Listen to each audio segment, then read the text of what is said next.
So this is Katherine Shorten. She's currently working professionally as a student success professional at MSU Denver, and she's worked for several years in STEM-related programs and recruitment. She has a background in accounting and tax preparation for individuals and small businesses since 1987. And her background and experience has led her to start her own educational consulting company, which is geared towards professional development courses that surround financial literacy and entrepreneurship. So I will turn it over to you, Katherine, and you can get started. My introduction sounds really cool. I mean, I'm really just regular people, but I have done many years of tax preparation. I do believe the first taxes I was in 8th grade, so taxes is my thing. All right, I am going to share my screen and we can get started. And let's hope the technology is friendly.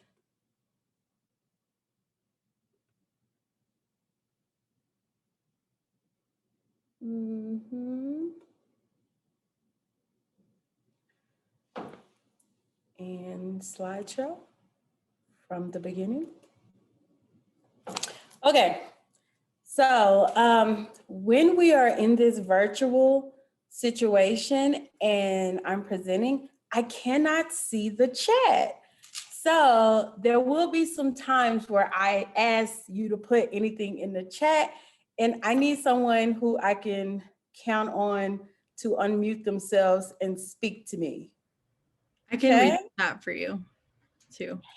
Thank you. Perfect. No worries. Right.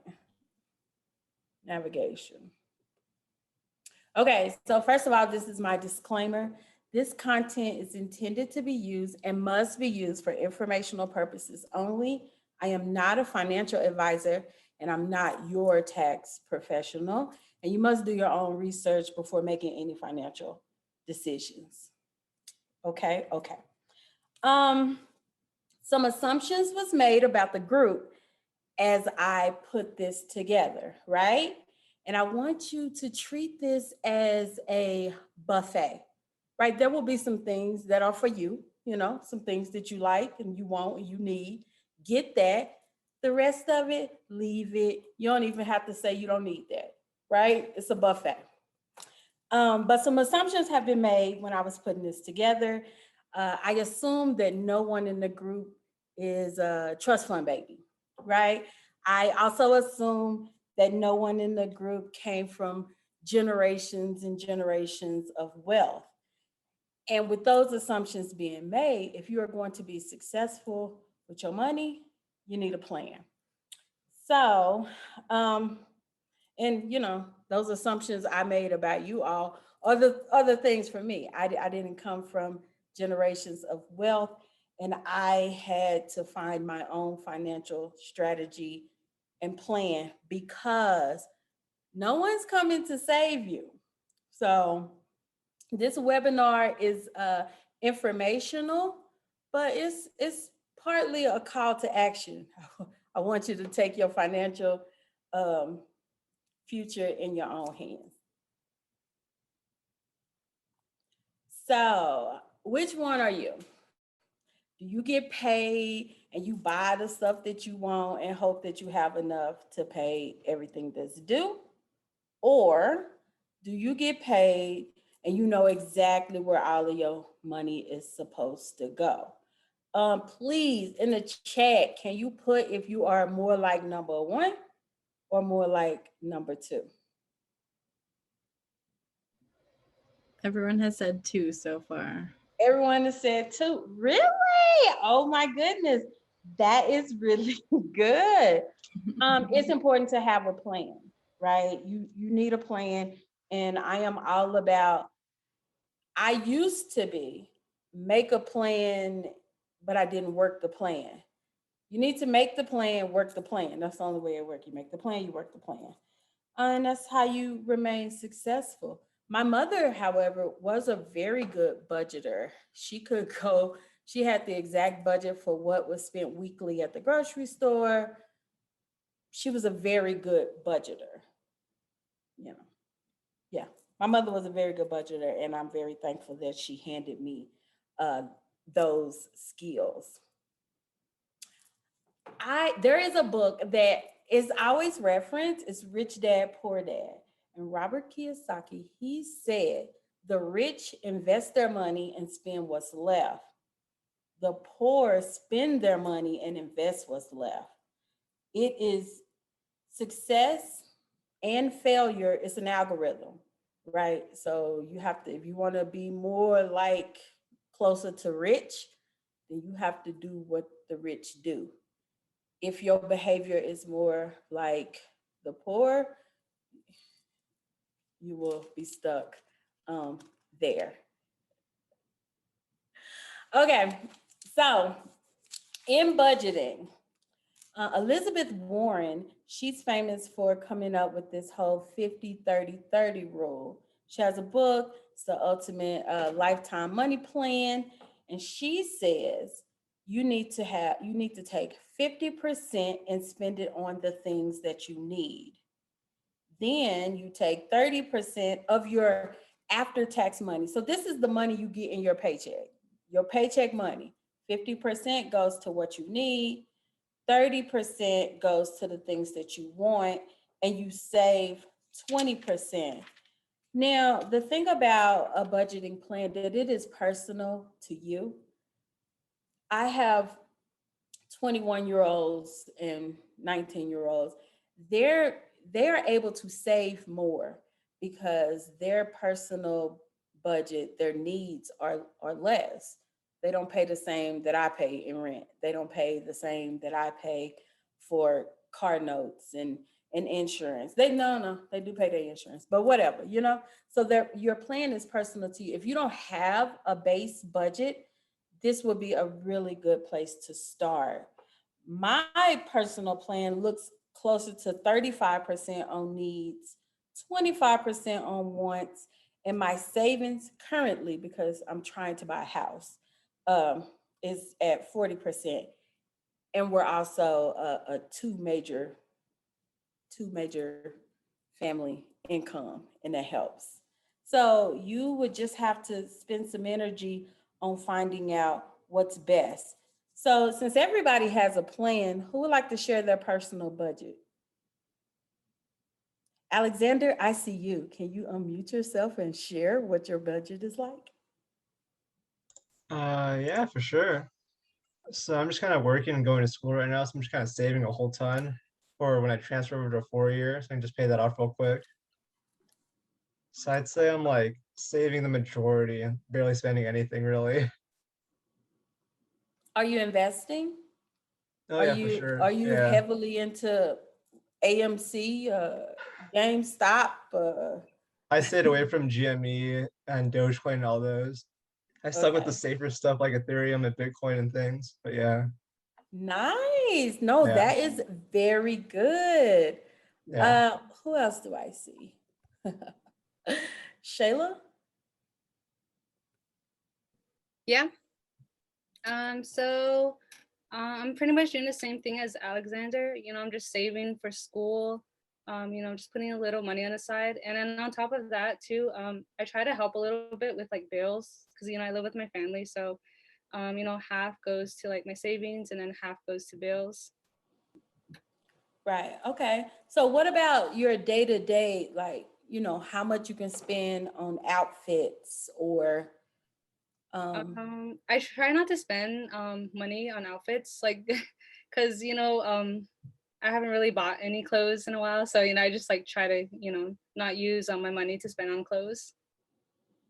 that But is yeah.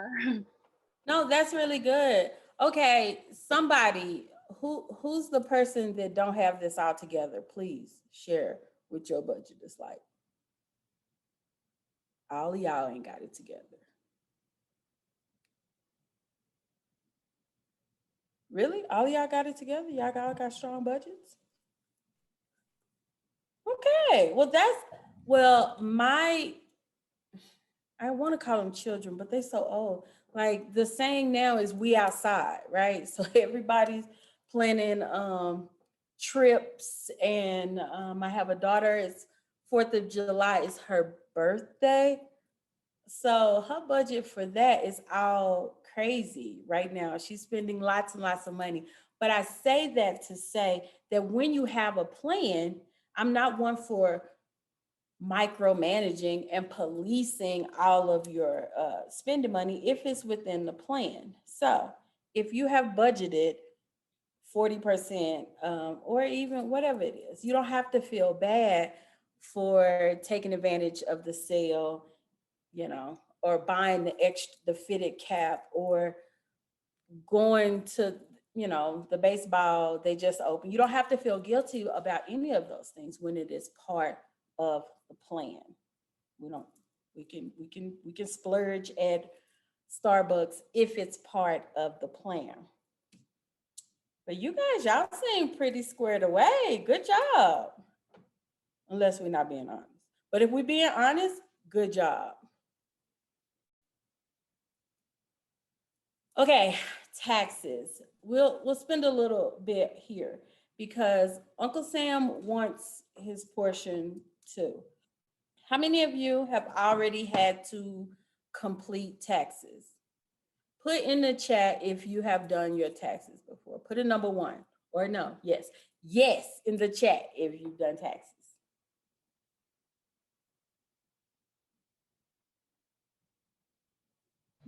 Everyone is saying yes. Yes. Okay. So also in the chat, are you all filing independently or as dependents? Put that in the chat. That's important. We had one no to filing taxes themselves, but let's see what other people say. Okay. Only one no. We have a mix of both. Mix of both. Okay. That's good to know. And if you were unsure if you're filing independent versus dependent, you can easily tell now, because if you received a stimulus check directly, if you've gotten the 1,200, 600, 1,400, you've been filing independently. If your parents got that money, then you're dependent. If you are under the age of 24, full-time student, and parents pay more than 50% of your support, you may be a dependent.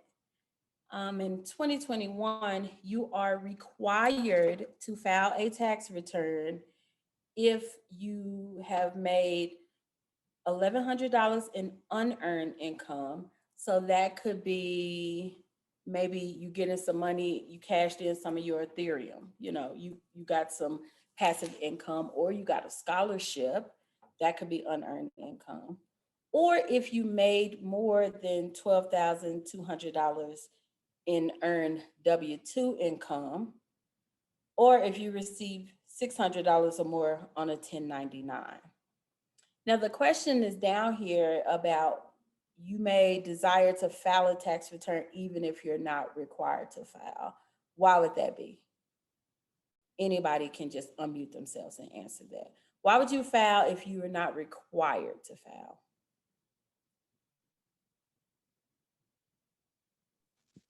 I did it this year because I wanted to get the stimulus check that I missed.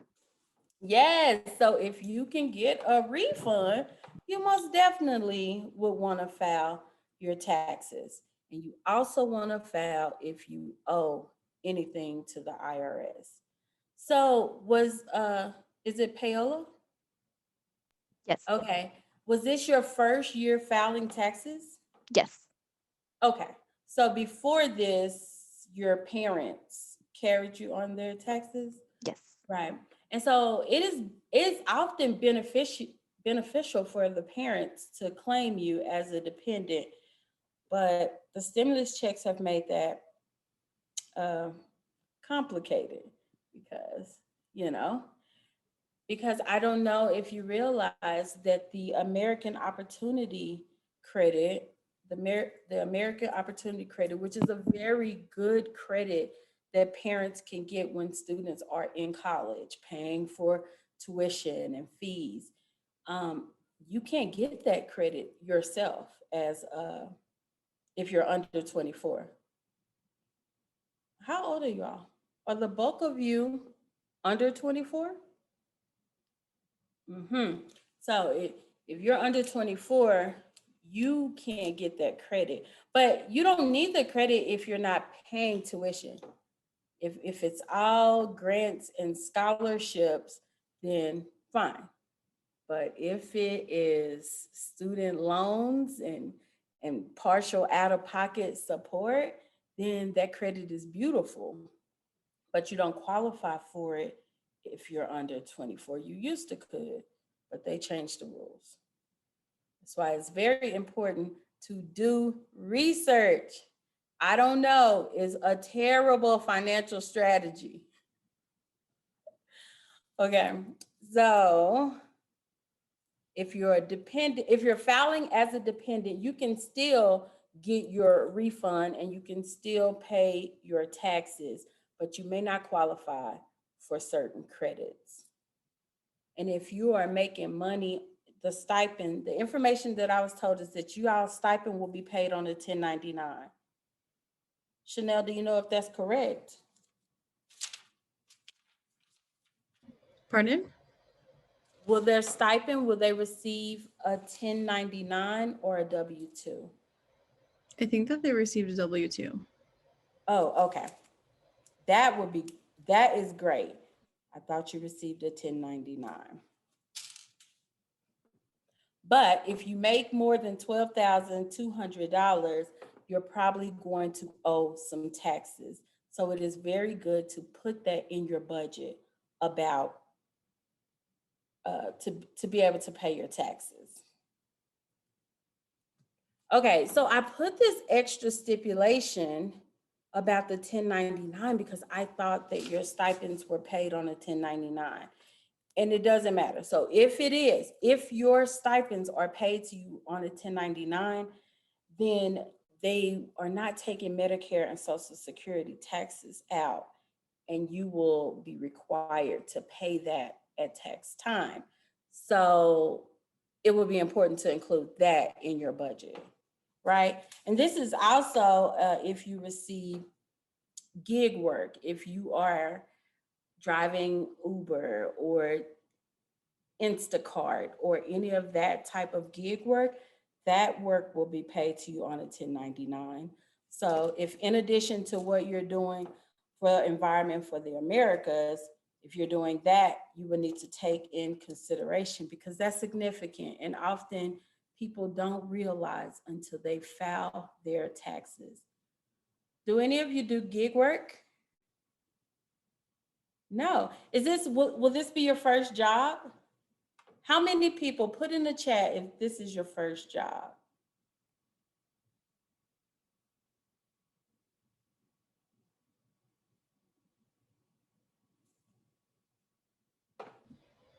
I don't think this is anyone's first job. There's nothing in the chat. Okay, well, good. So you've all worked before, but you don't do independent work. But you still, if you're making significant money, especially if you're a dependent, you want to make sure you are budgeting money for your taxes. Okay, so this question doesn't work about how much money do you need to save to pay your taxes if it's paid on a W-2. But are there any specific questions on taxes so far? You all are a quiet bunch. I may have drank a little too much coffee before this webinar. I have way more energy than you all. Okay, so no questions on taxes, but you have to file if you're making a significant amount of money. And when I say significant, if you make more than $12,000, you are required to file. If you are making anything that requires you to get a refund, you should file. If you get paid on a 1099, just $600, you are required to file.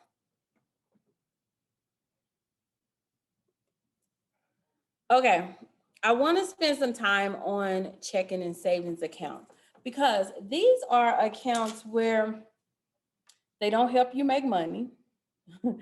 But you want to select the right type of accounts to optimize to avoid losing money, right?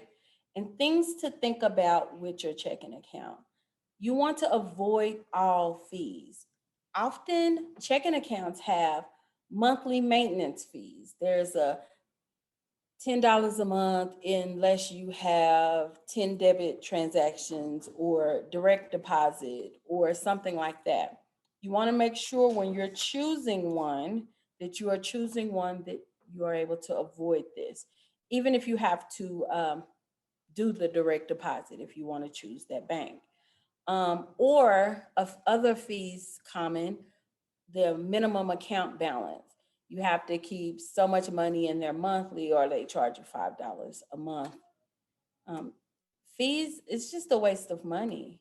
That's a waste of money. You don't want to pay them. Or overdraft fees. This is a common way that banks make money. You have everything on auto payment. You know, your Netflix is coming out and you're not ready. Well, you can select banks that you can opt out of overdraft, or it has the feature to where if you have it in your savings, they can get it from your savings, and then there's no fee for that. You want to avoid these fees. Many times, a student checking account does not have these fees, or credit unions, but we are in the age of information. Don't be willy-nilly and just pick Bank of America because your grandma used Bank of America. We Bank of America people. Make sure you are getting the best bank for yourself. Also, list the beneficiary. You know, you all are young. You're not thinking that anything could happen to you.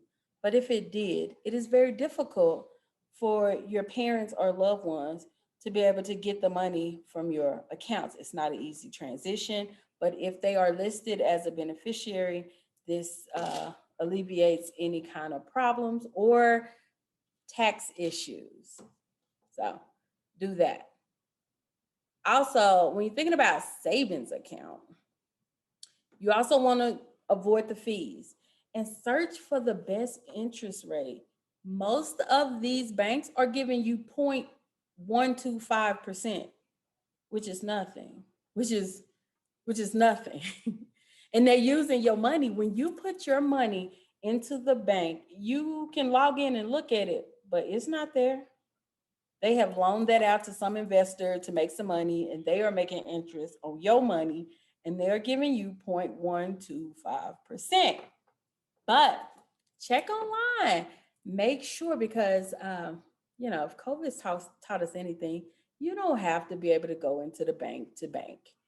And there are some very good savings account online. You just want to make sure that they're FDIC insured, which I don't think you can even be a bank unless it's FDI insured. So you want to search for the best interest rate. You might can find 5 and 6% out there. And if you just got your money sitting down, you would like to maximize, you want to optimize your savings. In your checking account, you don't need thousands of dollars. Keep 1 month of living expenses in your checking account. Your savings account, hold that money and try to collect a little bit of interest. And consider a high yield savings account. These savings accounts definitely give you more money, but you kind of have to leave it over there for a little while. So, and there are some minimums. Maybe you have to have 1,500 or 2,500 to be in a high yields, but they are paying a lot more interest. And for money that's just sitting there, that's a very low risk investment. So do some due diligence and some research uh, just around accounts. Make sure you have the best account for you. Read the fine print. Make sure you're not just giving away money because I didn't know it's not a good financial strategy. Okay? Okay, so do we have any questions on checking and saving an account? not from the quiet group. Okay, but y'all better be taking notes. Okay, I'm gonna spend a little time here. I know that this is dramatic, but please do not use credit to supplement your income. You all are at this age where you are being targeted by credit. They want to give you some credit at 25% and let you use their money. Remember, in your savings and checking account, you are letting people use your money for 0.125%. But you are happy to have that Macy's card where they charges you 27.9% on that. This is bad. But credit is good. And your credit score will definitely help your life. So you want to be aware of what is involved. I was 30 something years old, too old to just start working on my credit. I was the type of person that filled out the credit application to get the 15% off or 20% off at purchase. That's bad. Don't do that. Your credit score is comprised of a few things. The biggest thing is your payment history. So if you have a credit card, please pay the minimum monthly balance at least. Do not be late on a payment. One late payment can lower your credit score up to 100 points, and it can stay on your credit history for 7 years. It could be affecting you. One missed payment when you were 22 years old, and it is affecting you and you're almost 30 years old. Do you understand what I'm saying? Okay. Credit utilization. This is how much they gave you a card for $1,500 and you went to the store and spent $1,500. Or you put that vacation because we outside, you put that whole vacation. And so you are maxing out your credit. This is bad. They look at this bad. You want to keep your credit utilization. If they extend you some credit on a credit card, you want to keep it most definitely below 30%. It'd be nice if you kept it below 10%, or use it and pay it off every month. Then they're not charging you, right? If you pay it off at the due date of the closing of that account, then you got to use the money and you didn't pay any interest. You paid it off. Your credit history is 15% of your credit score. This you can't really control too much because when you get the first credit, that's your credit history. Unless you have a parent or trusted older adult that has great credit cards and histories and payment history, and they put you on as a authorized user. And then you get to borrow their credit history, and that will increase your credit score.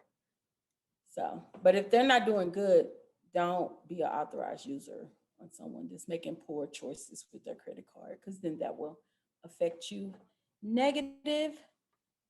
New credit is 10% of your credit score, and that was me applying for every credit every time I do anything in order to get a coupon.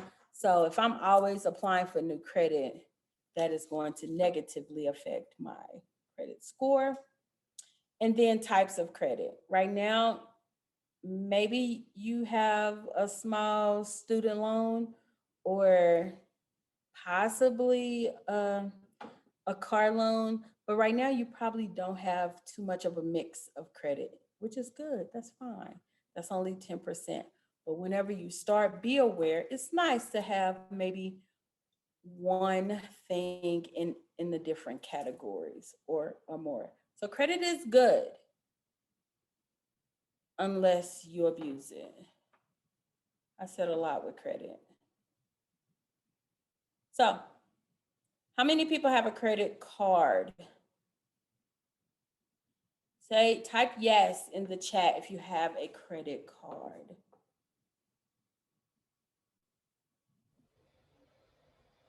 It's a mix of people. It's a mix of people. Okay. You guys seem pretty squared away, but has anyone ever been late on a credit card payment?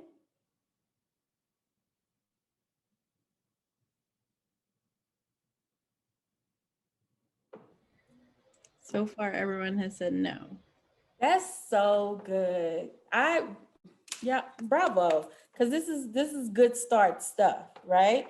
And has anyone heard anything about credit that you did not know? New information about credit.